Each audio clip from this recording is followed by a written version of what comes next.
speaking of racism, this has nothing to do with racism.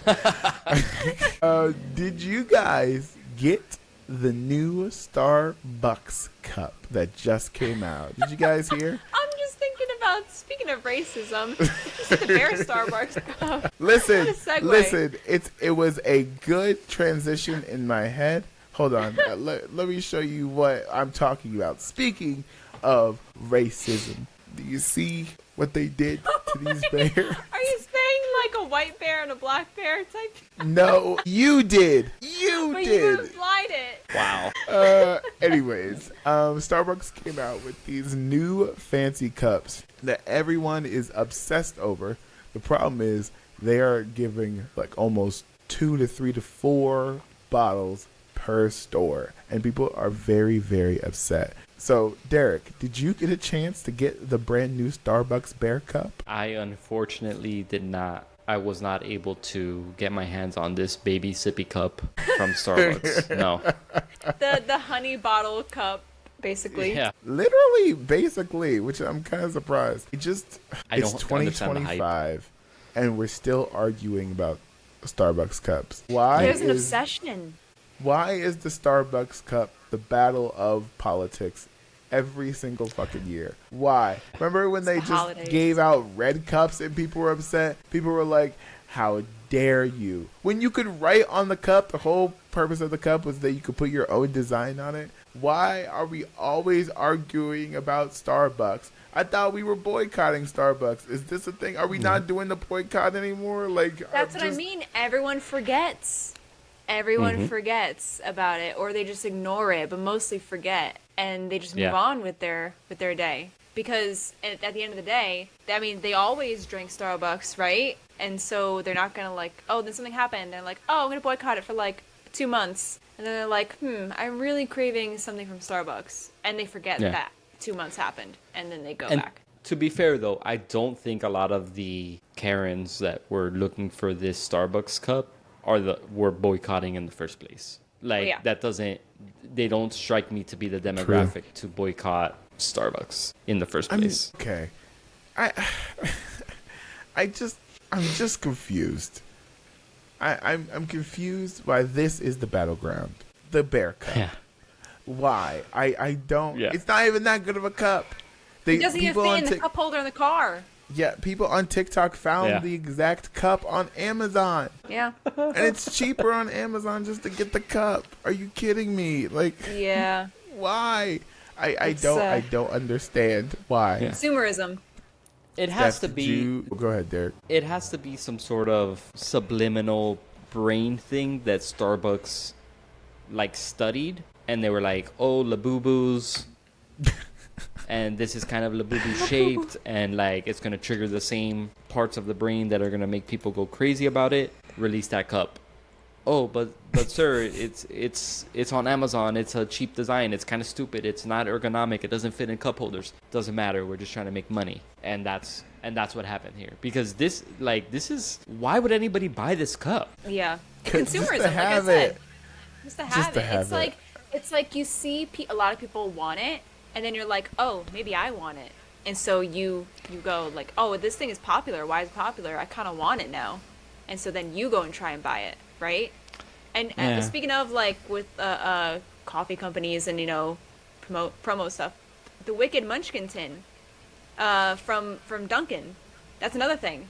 I mean, the Wicked Munchkin tin? Yeah, so there's for Wicked for Good, they collab with Dunkin'. You know how they have Munchkins, right? And Munchkins in Wizard of Oz. They have a tin that's like decorated like Wizard of Wicked, and it has Munchkins in it, themed Wicked Munchkins. Yeah, it's actually really cute. And you know what? I good for the people that got their hands on it. I did not try to attempt to get it because I don't need it, but. Yeah. But you know what? That makes sense, and it's like a collab with the movies. Like that's part of the movie landscape now. It's like if it's a big movie, they're gonna make money with all these collabs, right? Fantastic Four did it, Superman did it, and they're getting significant amounts of revenue coming from these types of deals. So like I appreciate that, even if you're not gonna whether you're a collector, whether you just like Dunkin' Donuts, doesn't matter. This at least has a utility to it where you can use it for like storage or whatever. But even if you want to just collect it, you collect it, bro. You collect tins, great. Yeah. But the Starbucks thing has no connection to any other sort of IP. It's literally just a cup. If you collect Starbucks cups, great. That's awesome for you, right? Yeah. But this is not happening. This isn't getting blown out of proportion because of the collectors. This is getting blown out of proportion because, you know, like the Stanley cups. Stanleys? Yeah. This is like the Stanley cups all over again, where it's kind of like, oh my gosh.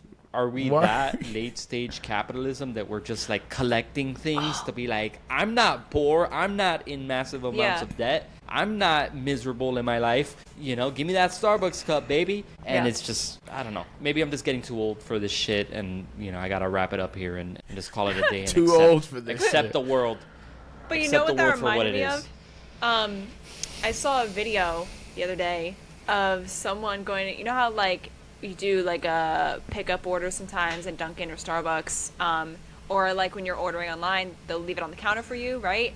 This girl filmed the counter at her Starbucks. It was filled with just coffee orders, just so many coffee orders, and it's like, holy shit! This is at Starbucks.